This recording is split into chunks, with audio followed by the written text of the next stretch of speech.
books we never read. Except for those we have. I'm Jason. I'm Nicole. And today we are discussing parts 1 through 3 of Piranesi by Susanna Clarke. This will be our first reading of this book, and we have one more next Sunday. Absolutely. If this is your very first time joining us, you might want to make sure that you've read parts 1 through 3 of the book so that we don't spoil anything for you. So if you need to hop away, don't be long. Read the book, come back.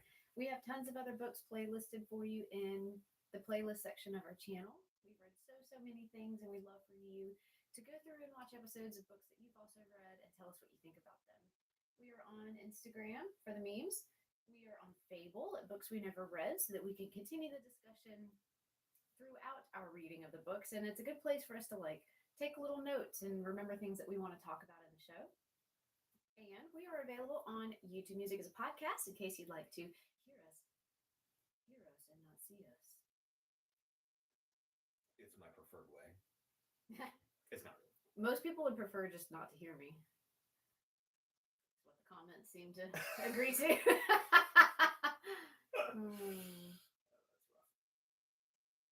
Oh well, here we are. So, what's going on in this book?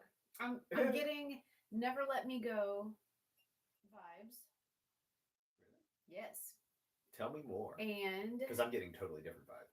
There was another book that it was making me think of. Never Let Me Go, the Ishiguro book. Mm-hmm. Yeah. And there was something else that it was making me think of, and now I don't remember. Hey, I'm right now.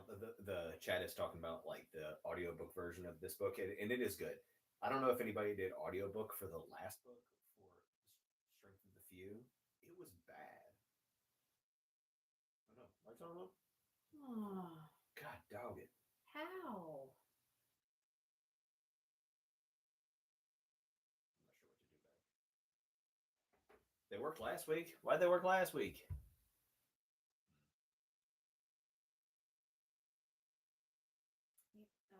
Okay. So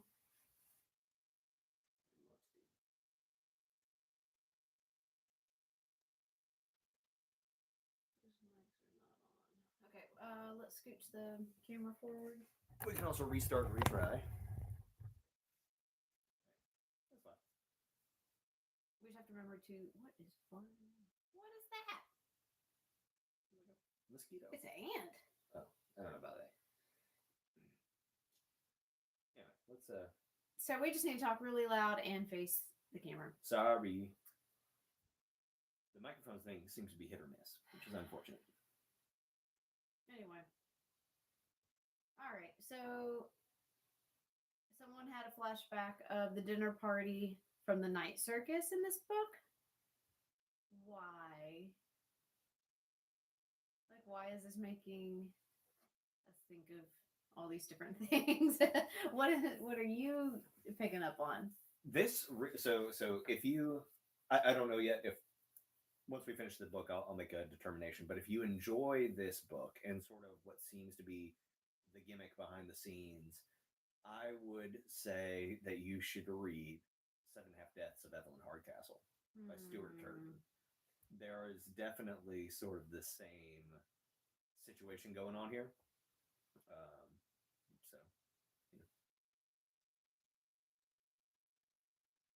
Interesting.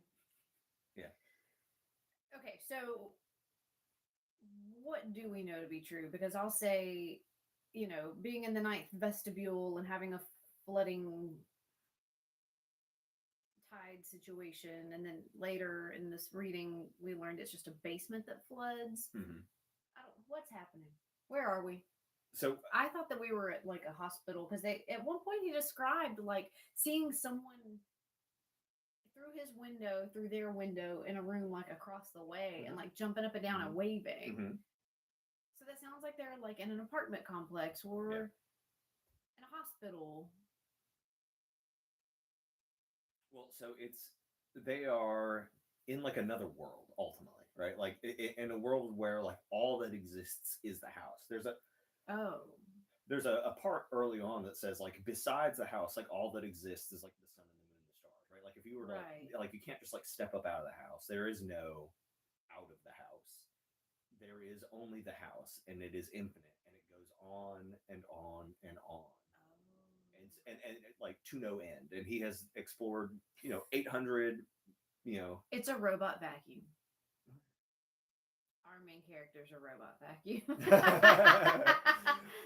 What's that show that I like? Love, Death, and Robots. Love, Death, and Robots. There is a fantastic episode of Love, Death, and Robots about a pool cleaning robot. It's so good, and it's just subtle and like devastating in a weird way. And if we find out that our main character is a robot vacuum, I will not be mad. That would be really good. I definitely thought Piranesi was going to be a woman's name. Yeah. But it's what the other, who we do have a name for now, calls our main character, who we also have a name for now, James Yes. Ritter. Yes. Who's apparently a prostitute in some life.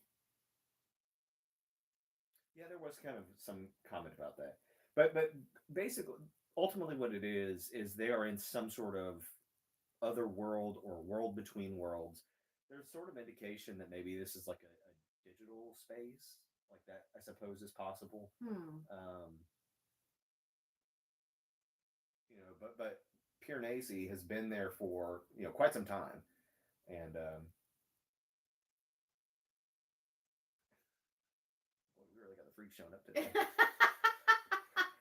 Good times. Wow. For a book club, we sure do get the illiterate. Anyway,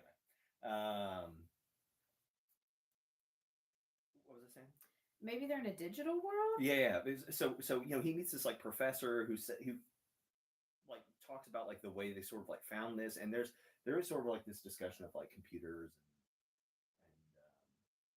and stuff like that. So like I don't really know. It's possible, I suppose, that Piranesi is not like a real human being, but this professor, 16, right, kind of, sort of, that we meet, seems to indicate that he has known Piranesi for some time, and that he has made it for much longer than anybody else ever has in this world.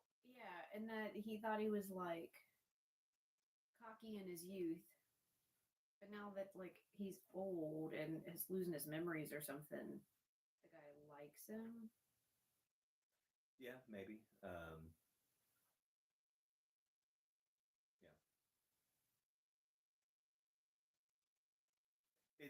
It's like semi-psychotic, right? Yeah.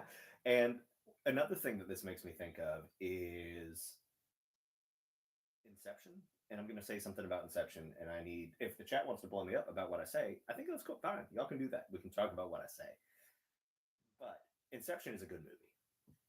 Flat out, I'm not arguing with that. But I think Inception would have been a better book, because like some of the scenes and the things that it wants to do are like not all that mind bending as a movie, because you have to like make it make visual sense.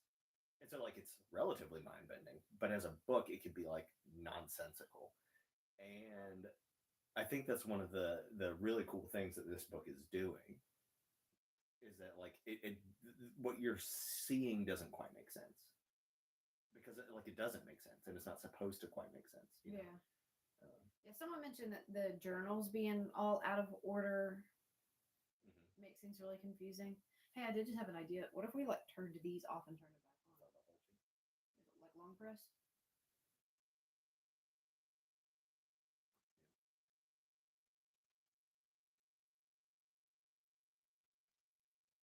See what it does. Long press again. Y'all let us know if that made anything any better. It might not have. I hope so. It's fine. It is what it is. What a pain in the butt. Yep. Anyway, yeah. There's also an element of what's the Jim Carrey movie? Jim Carrey, yeah. Liar, liar.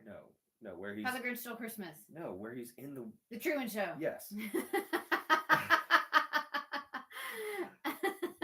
There's a bit of like Truman Show to this, I think, where because he like finds the Christmas bag, and like people are clearly like coming in and watching, and like this isn't a situation where like people like so if this was a digital world, why would people come in and then like eat?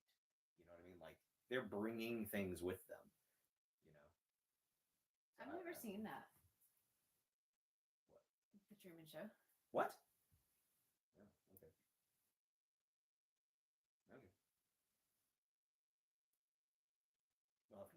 Okay, so what is the word that the other is saying to our narrator? What? There's like this word, Oh yeah. and it makes like a metal taste in his mouth, and like sometimes he thinks he understands the word, but he doesn't. Yeah. What is the word? I can't remember now, but it seems to be like harkening back to the time when he was like a person, right? Because like another word is like Manchester and like university and like stuff like that. Garden. Yeah. And he like generally knows what these things mean, but he doesn't fully remember. There's just so many words in this story. Yeah, Battersea. Battersea. Battersea. Thank you, Peggy. Battersea. Does that mean anything to anybody? Like, I tried to like in the spell it chat? backwards, thinking maybe it was going Yeah. to mean something, but see, and I didn't see it written down, so I wasn't sure if it was one word or two.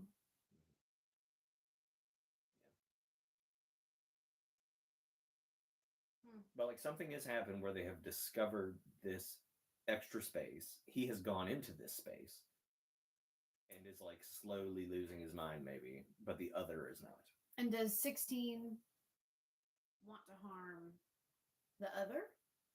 Or does 16 Yeah. want to harm the narrator? Yeah. Well, so you know, Piranesi at some point kind of decides like, well, what if the other is lying to me about my memory? But we Right. seem to have good evidence now that it is in fact that he is slowly losing his memory. Even though, like at the end of the reading that we had this week, he was like, but we know it's the other whose memory is messed up. Yeah. Like he keeps going back and forth on that.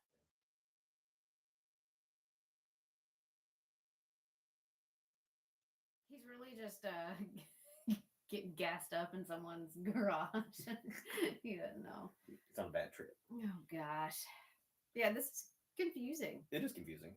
I do think that it is becoming like less confusing, and so I would say this: if we had to wait like 400 pages or something for the reveal that like there are other people and this is some other world or whatever, like that would be quite a slog. And I think that like the pacing where they have come in and introduced this was pretty good.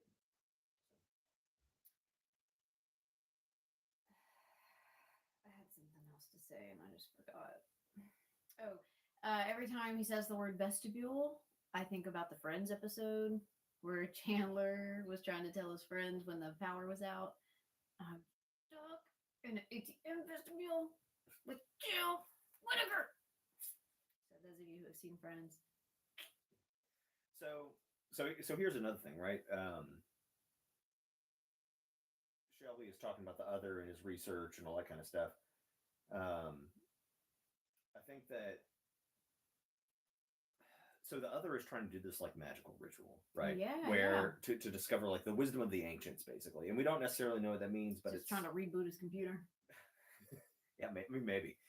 But so he's that like through technology and things like that, like we gave up this like ancient knowledge is basically the deal. And for some reason, he thinks he can find it here, and maybe it has to do with. I mean, like the whole thing kind of makes like there's no reason to think that like what he's doing with his little ritual will work, or why like going to another room would make it work or anything like that.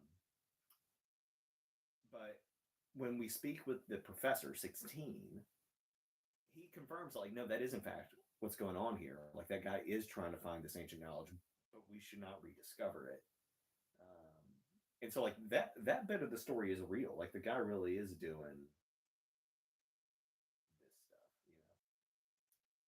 Why did our narrator go without shoes for so long? Yeah, so that's the other thing. This is the other thing that makes me think of the Truman Show. It seems like the other is like very well plugged in with the outside world because he always has stuff. He's also very self-absorbed because he never like realizes that Piranesi like doesn't have these things. Or there is something about what Piranesi is that makes the other not think about these things. So, for example, if Piranesi was the Robovac, I would not give my Robovac shoes. It would not even occur to me to do that, right? I put our RoboVax little shoes on today. It was a little mop pad. You know, I had to wash it. I mean, it could be he could be like a computer program for all I know. You know, like or something. I don't know. The descriptions of like the other dead people, the folded up child that he believes was put there to be his wife. Yeah, that part is weird. What? Yeah. And like what are we supposed to be seeing? The biscuit box man, the fish leather man, the concealed person, the people of the alcove, and the folded up child. These are just the what he calls like our dead or like the known dead, right? Like these are just like bodies he has found around. But like I'm wondering if all of these things are supposed to mean something. I keep waiting to like crack a code and understand what he's talking about. Yeah, he's just naming them like based on like where he finds them and like how he finds them. Um, but like, I mean, if he's a computer program, they could be like previous iterations or something, right? That are just like in the system. Yeah. Okay. So and Shelby's saying like, what about these floods that always come up through the lower What halls? is that? And like, could that be an update to the computer system? Like, maybe. You know, that is an interesting thought. It could also just be like a representation of some sort of. It is the way that we have like a passing of time is actually like through the tides. And what's interesting is that the other so the other is afraid of the tides because he got like caught up in it one time. And so like, what does that mean? If he doesn't really understand them or if he's afraid of them. I bet this is just like that idea of a story that you have about like the printer spool and the print job that never like makes it, you know, to the printer. So I have this idea for a short story about all these people like playing poker in a dark room, and as they're like playing poker, they sort of like are talking about these things they need to do or like these things that they've missed. Like I'm supposed to be at this kid's birthday party or things like that. Anyway, and the gimmick is that you discover that all these people are actually like print jobs that never made it all the way to the printer, and so they're just like out there waiting to get printed, and like that's all they know about themselves is like whatever their document says. So yeah, I mean, there is kind of that vibe, but there is good reason to think that he's a real person, right? Because Lawrence says things like, and like he has memories of the outside world. You know, could he be like an uploaded consciousness or something?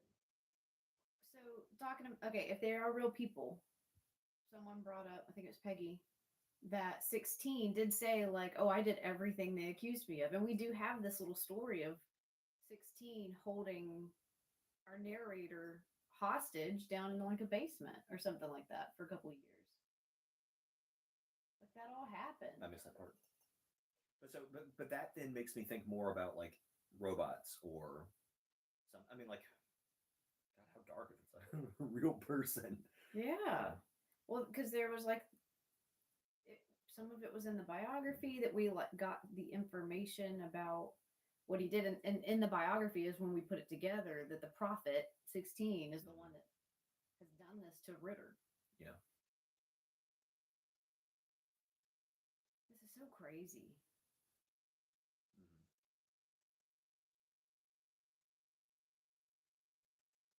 But like, okay, so what is 16 even doing there? Like, why does he show up? Like that part's not super clear to me. And why does the other call him 21?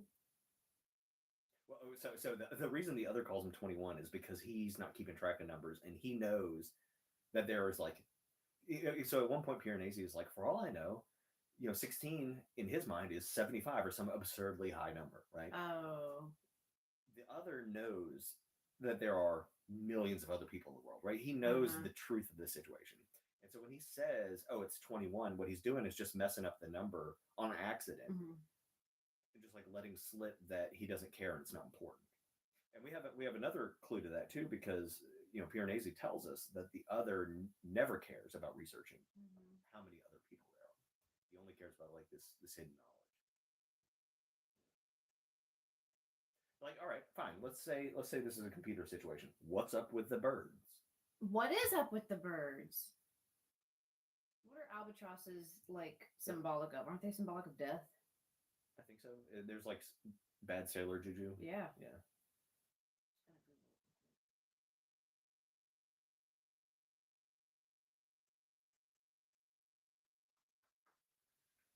giant seagull.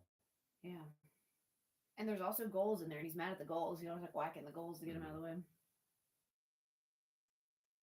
A psychological burden, most often associated with guilt or shame. Interesting.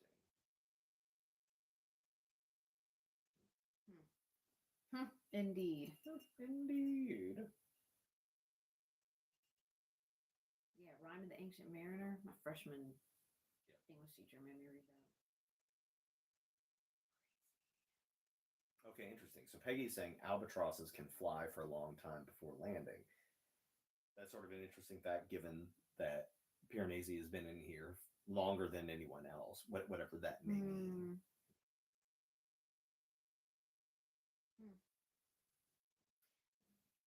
Fascinating. Okay, well, do we think that reading the rest of this book is going to answer all of our questions, or are we going to end up with 30,000 unanswered questions like our previous reads? I think we're going to get answers.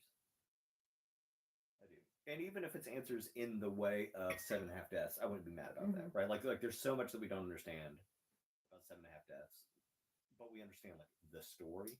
Well, and it wasn't until this moment that I even understood what you were talking about. I had forgotten that whole part of. That's the best part. Yeah. Well, we have to stop talking about that though. So, but if you have not read 7.5 Deaths of Evelyn Hardcastle, go check it out in the playlist. Read it; it's so good. If you like this, but like a mystery. But a mystery maybe that makes sense and you can follow a little bit better. And there's nary a vestibule.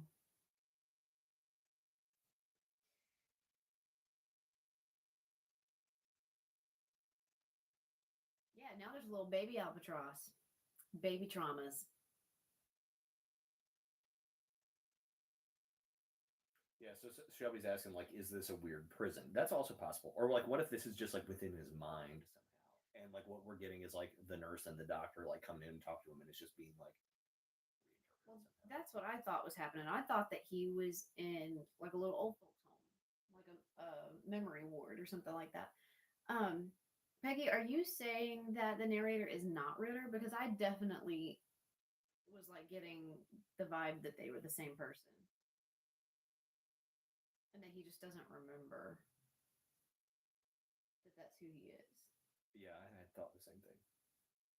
But interesting if that's not the case.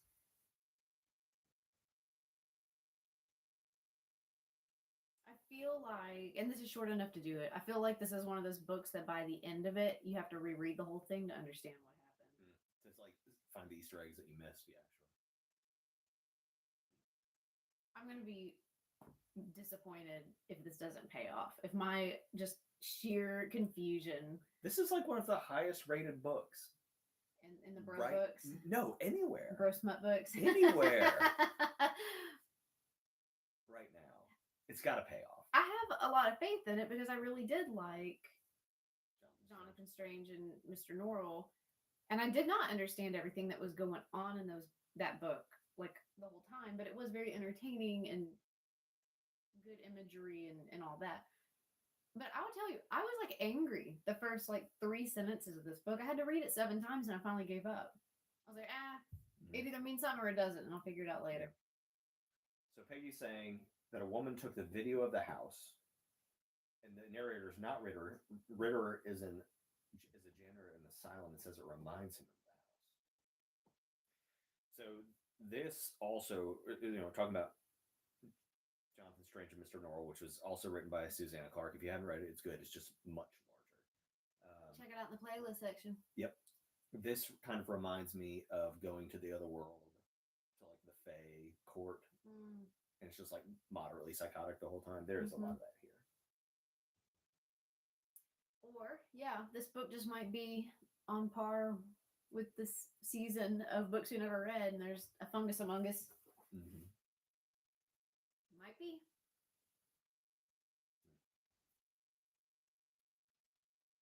I'm definitely enjoying it.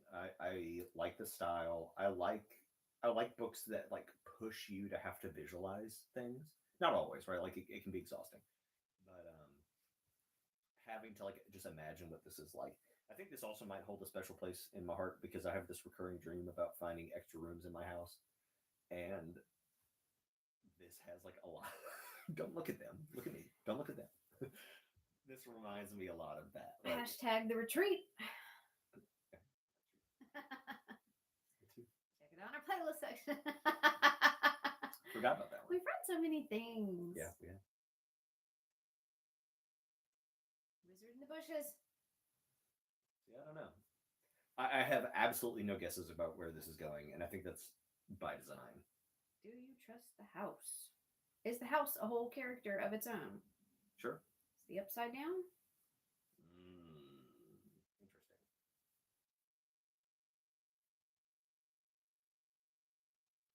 But yeah, and somebody at one point said like Midnight Library, right? Like that, it does kind of have that concept to it, right? This place outside of time, Mm-hmm. and instead of like opening random books, you can open or go to different rooms.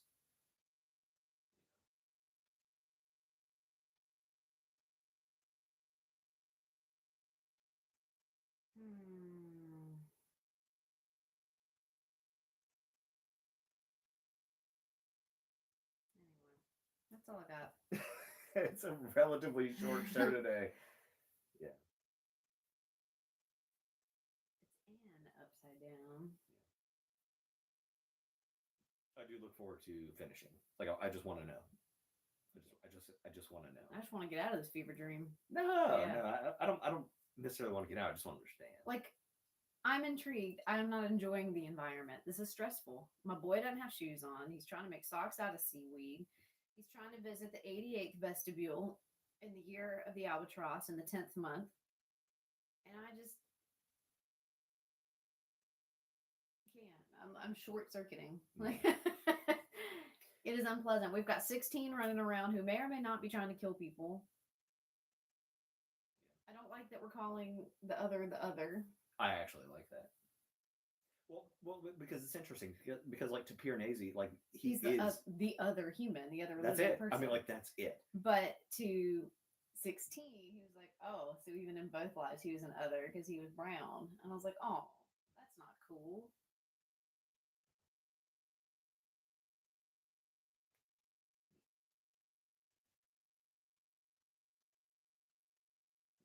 Yeah, huh?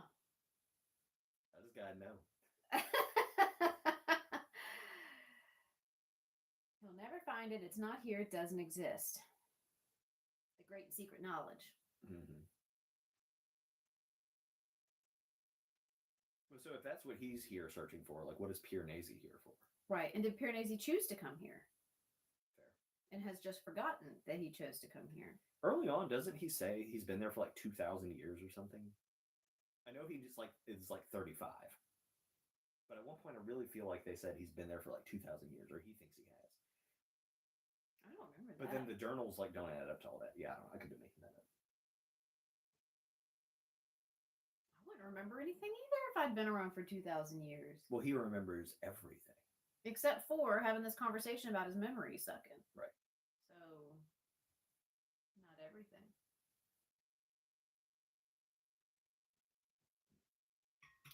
Indeed. All right. Well, in talking about this, we also need to announce the first book of 2026, which we have not chosen. I'm not saying we're doing it now, but we need to do it. Oh. I was like, oh, what is it? I think I picked this. Ish? I think it's I know. technically my pick. Okay. What do you know? What is it?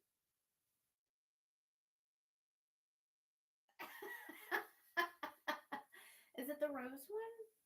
Oh. Yeah, we are doing that. Are we doing that? Yeah, let's do it. Tell the crew. I don't remember what it's called. Hang on, I don't have it in front of me. So what we want to do for 2026. Peggy, what's it called? It's called the Name of the Rose. There you go. And it's like a 80s sort of Dan Brownie sort of situation. And it's big. That's why we didn't pick it this time, but we are very excited about giving it a shot. We like Dan Brown. And other Dan Brownie type things that aren't the Flanders Panel. No. Dan Brown didn't do Flanders Panel. I'm aware. Dan Brownie things that aren't Flanders Panel. Yeah. Right. So yeah, we have a history of duds in this capacity. Yeah. One being the Flanders Panel and the other being an actual Dan Brown book. Oh yeah. Wow. I forgot Yeah. about that. You know, that one actually still gets some views. What is that one called? Deception Point? Yes. Yeah. God, that was just terrible. Yeah, that was rough. Bad book. Sorry, Dan Brown. It was like his first one ish. Now, well, how did that get picked up by a publisher? It wasn't all that bad. I'm interested in like every element of that book. It just did not tie in for me. So Silly. all right. Well, we can go ahead and wrap this up. I suppose it is late night for some folks, and I'd like to maybe play around with the microphones. If y'all see us pop up live, we're not doing anything. I'm just experimenting. Yeah, go ahead and say hi. Somebody will.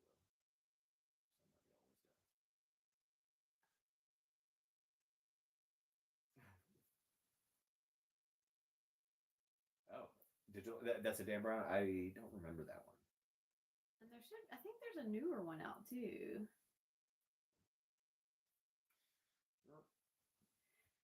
All right, well, finish reading Piranesi. Mm-hmm. We will be meeting next week. We know it's the Sunday after Christmas, but it's what we do. And hopefully everybody will be available so we can talk about this. If you can't catch us live, catch us on the replay and let us know what you think. Yep. And we're on Fable, so you can always catch us over there as well. And there might be a couple of our new folks from Fable here on a replay or catching us live. And if so, hi. Welcome. Yeah, good to see y'all. All right. See y'all next week. Happy reading. Bye.